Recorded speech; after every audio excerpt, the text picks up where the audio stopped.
வணக்கம். இது ஸ்ரீராஜரிஷி ஜோதிடம். நான் உங்கள் அசோக்குமார். எல்லா வல்ல இறைவனை வேண்டி கலையை கற்றுக் கொடுத்த குருமார்கள் பாதம் அணிந்து 2024 ஆண்டு பொது பலன்கள் வரிசையில் நம்ம அடுத்ததாக பார்க்க போகிறது கன்னிராசி. கன்னிராசி அதிபதி புதன் பார்த்தீங்கன்னா உங்கள் ராசிக்கு 3ஆம் வீட்டில் இருக்கார். செவ்வாயோட வீட்டில் விருச்சிக ராசியில் இருக்கார். உடன் பார்த்தீங்கன்னா 2ஆம் பாவ அதிபதியோட 2ஆம் வீட்டு அதிபதி மற்றும் உங்கள் ராசிக்கு 9ஆம் பாவ அதிபதியோட சுக்கரனோட இணைந்து அவர் 3ஆம் வீட்டில் இருக்கார்.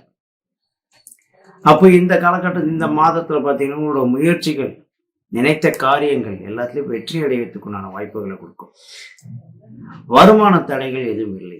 வருமானம் நீங்கள் நினைத்த விஷயங்கள்ல இருந்து சம்பாதிக்கக்கூடிய வாய்ப்புகளை கொடுக்கும். குறிப்பாக இந்த கண்டென்ட் ரைட்டர், எழுத்துத்துறை சம்பந்தமான இடங்கள்ல இருக்கக்கூடியவங்க, டைப்ரைட்டிங் எழுத்து சம்பந்தமான விஷயங்கள், அதாவது கம்ப்யூட்டர் கணினி சம்பந்தமான துறையில் வேலை செய்யக்கூடியவங்களுக்கெல்லாம் பார்த்தீங்கன்னா ஒரு சிறப்பான மாதமாக இருக்கும். யாரெல்லாம் இந்த பதவி ப்ரமோஷன்ஸுக்காக வெயிட் பண்ணிக்கிட்டு இருக்கீங்களோ அவங்களுக்கு எல்லாமே இது வரத்துக்குண்டான வாய்ப்புகளை கொடுக்கும். புரியுதுங்களா? அப்போது வெற்றி சம்பந்தமான விஷயங்கள், டிரான்ஸ்போர்ட் சம்பந்தமான துறைகள், கார் டிராவல்ஸ் வச்சு நடத்துகிறவங்க, டிராவல்ஸ் துறை நடத்திக்கிட்டு இருக்கிறவங்களுக்கெல்லாம் சிறப்பான ஒரு மாதமாக இந்த கன்னிராசி கன்னிலக்கணக்காரங்களுக்கு அமையும். ஜனவரி மாதத்தில் உங்களுக்கு முன்னேற்றத்தை கொடுக்கக்கூடிய ஒரு மாதமாக தான் இந்த கன்னிராசி கன்னிலக்கணக்காரங்களுக்கு அமையும். அதுலேயும் பார்த்தீங்கன்னா அந்த எழுத்துத்துறை சம்பந்தமான விஷயங்கள், content writer, screen play writer, பாடல் ஆசிரியர்கள், இவங்களுக்கு எல்லாமே ஒரு சிறப்பான ஒரு விஷயத்தை கொடுக்கக்கூடிய மாதமாக இந்த கன்னிராசி கன்னிலக்கணக்காரங்களுக்கு அமையும். அதே நேரம் பார்த்தீங்கன்னா குழந்தை சார்ந்த விஷயங்களுக்காக காத்துக்கிட்டு இருக்கிறவங்களுக்கெல்லாம் பார்த்தீங்கன்னா சிறு சிறு தடைகள் வரத்துக்கான வாய்ப்புகள் உண்டு. மருத்துவம் சார்ந்த விஷயங்கள்ல முயற்சி எடுத்துக்கிட்டு இருக்கிறவங்களுக்கெல்லாம் பார்த்தீங்கன்னா ஒரு சிறு தடைகள் விலகத்துக்கான வாய்ப்புகள் உண்டு. தொழில்துறை சம்பந்தமான விஷயங்கள் இருக்கிறவங்களுக்கு இடமாற்றம் சம்பந்தமான விஷயங்கள் நடக்கும். வீடு மாறணும் அப்படின்னு நினச்சிக்கிட்டு இருக்கிற இந்த கன்னிராசி கன்னிலக்கணக்காரங்களுக்கெல்லாம் பார்த்தீங்கன்னா இந்த வீடு சம்பந்தமான விஷயங்களில் இடமாற்றத்தை சந்திக்கக்கூடிய ஒரு மாதமாக தான் இந்த ஜனவரி மாதம் அமையும். வீடு மாறணும் அப்படின்னு நினச்சிக்கிட்டு இருக்கிறவங்களுக்கு இருக்கிற இடத்த விட்டு மாறத்துக்கான வாய்ப்புகள், அதுவும் பார்த்தீங்கன்னா இருக்கிற இடத்த விட்டு கொஞ்சம் சிறிது தூரம் ட்ராவல் பண்ணி போகிறதுக்குண்டான வாய்ப்புகளை கொடுக்கும். உங்கள் அலுவலகத்துக்கு போகிறதுக்கு வரத்துக்குண்டான வாய்ப்புகளில் நியரஸ்டாக வீடு பார்க்குறதுக்குண்டான வாய்ப்புகள் எல்லாமே கொடுக்கக்கூடிய மாதமாக தான் இருக்கும். அப்போ இந்த மாதத்தில் நீங்கள் பிளான் பண்ணுறது எல்லாமே பார்த்தீங்கன்னா உங்களுடைய முன்னேற்றம், உங்களுடைய நிலைகளில் வளர்ச்சிக்குண்டான விஷயங்கள் இந்த கன்னிராசி கன்னிலக்கண நண்பர்களுக்கு அமையக்கூடிய மாதமாக தான், ஆரம்ப மாதமாக தான் இது இருக்கும். இந்த ஆண்டில் உங்களுக்கு மாற்றத்தை கொடுக்கக்கூடிய ஒரு விஷயத்தை இந்த மாதத்திலிருந்து உங்களுக்கு தொடங்கும். இந்த கன்னிராசி கன்னிலக்கண நண்பர்களுக்கு படிக்கக்கூடிய மாணவர்கள் நீங்கள் நினைத்த விஷயங்களில் சாதிக்கக்கூடிய ஒரு அமைப்புகள் வரும். அதுவும் கொஞ்சம் முயற்சிகளில் நீங்கள் எடுக்கணும்.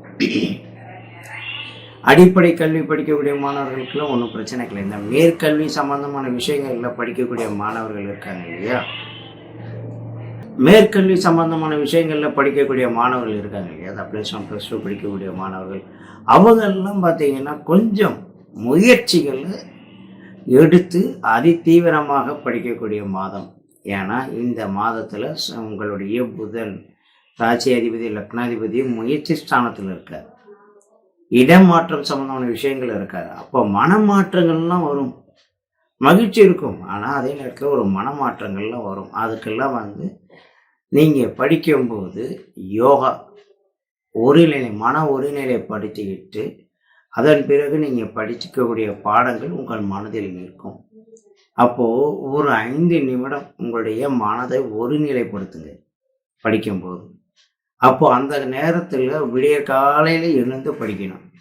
அதுவும் இந்த குறிப்பாக இந்த மார்கழி தை மாதங்களில் யாரெல்லாம் விடிய காலையில் எழுந்து படிக்கிறீங்களோ அவங்களுக்கெல்லாம் ஒரு முன்னேற்றத்தை கொடுக்கக்கூடிய விஷயங்கள் நடக்கும். புரியுதுங்களா? ஏன்னா விடிய காலை பொழுது தான் உங்களுடைய நல்ல படிக்கக்கூடிய பாடங்கள் மனசில் நிற்கக்கூடிய அமைப்புகள்லாம் ஏற்படுத்தும். அப்போது நீங்கள் விடிய காலையில் 4லேருந்து 6க்குள்ளே எழுந்து அதை உங்களுடைய பாடங்களை படிக்கிறதுக்கு முன்னாடி முகம் கழுவி உங்களுடைய மனநிலையை ஒருநிலைப்படுத்துங்க. ஒரு 5 நிமிடம் உங்கள் கண்ணை மூடிக்கிட்டு உங்கள் நெற்றி போட்ட உண்ணி நோக்குங்க. உங்களுடைய வெற்றி போட்ட உண்ணி நோக்கினீங்கன்னா உற்று நோக்கினீங்கன்னா உங்களுடைய சிந்தனைகள் ஒருமுகப்படுத்தும். அந்த சிந்தனைகள் ஒருமுகப்படுத்திய உடனே நீங்கள் ரிலாக்ஸ் பண்ணிவிட்டு நீங்கள் உங்களுடைய பாட புத்தகத்தை எடுத்து படிங்க.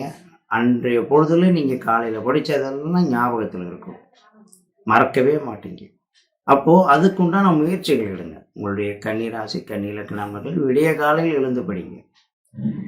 அதே நேரம் உங்களுடைய ஒரு வேலை செய்யக்கூடிய இடங்களில் மேல அதிகாரிகளுடைய ஒற்றி இணைந்து செயல்படுறதுல ஒரு கருத்து வேற்றுமைகள்லாம் வரும். அதெல்லாம் நீங்கள் பெரிதுபடுத்தாமல் உங்களுடைய மேலதிக சொல் பேச்சு கேட்டு நடந்தீங்கன்னா உங்களுடைய வாழ்க்கை நிலையிலையோ இல்லை வேலை மாற்றங்களில் ஏற்படுறதை தடுக்கலாம். ஏன்னா அவசரப்பட்டு வேலை விடுறதுக்குண்டான வாய்ப்புகள்லாம் வரும். ஏன்னா உங்களுக்கு 6ஆம் வீட்டில் பார்த்தீங்கன்னா சனீஸ்வர பகவான் இருக்கார் மூல திருகோணத்தில். ஆனால் அவர் யோகாதிபதி, கன்னிராசிக்கு 5ஆம் அதிபதி யோகாதிபதி அவர் இருந்தாலும் வேலை சம்பந்தமான விஷயங்களில் ப்ரெஷரை கொடுக்கக்கூடிய விஷயங்கள் நடக்கும். அது ஏற்கனவே நம்ம ஆண்டு பலன்களை சொல்லியிருப்போம்.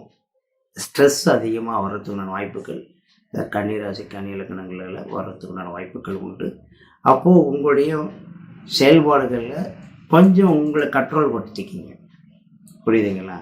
புத்திசாலித்தனம் எல்லாம் இருக்கும், ஆனால் நெளிவு சுழி தெரியாமல் எங்கேயாவது ஒரு இடத்துல போய் மாட்டிக்காமல் உங்களுடைய கவன சிதறல்களை கொண்டு போகாமல் மேலதிகாரி பேச்சை கேட்டு கொஞ்சம் அனுசரித்து போயிட்டீங்கன்னா உங்களோட வாழ்க்கை வளர்ச்சி அடுத்த நிலைக்கு கொண்டு போகிறதுக்கான வாய்ப்புகள் இந்த மாதத்துலேருந்து நடக்கும்.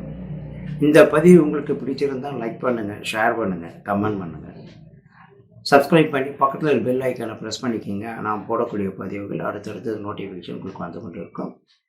ஜோதிடம் பார்க்க விருப்பப்பட்டீங்கன்னா கீழே கொடுக்கப்பட்ட எனக்கு தொடர்பு கொள்ளுங்கள். நன்றி, வணக்கம்.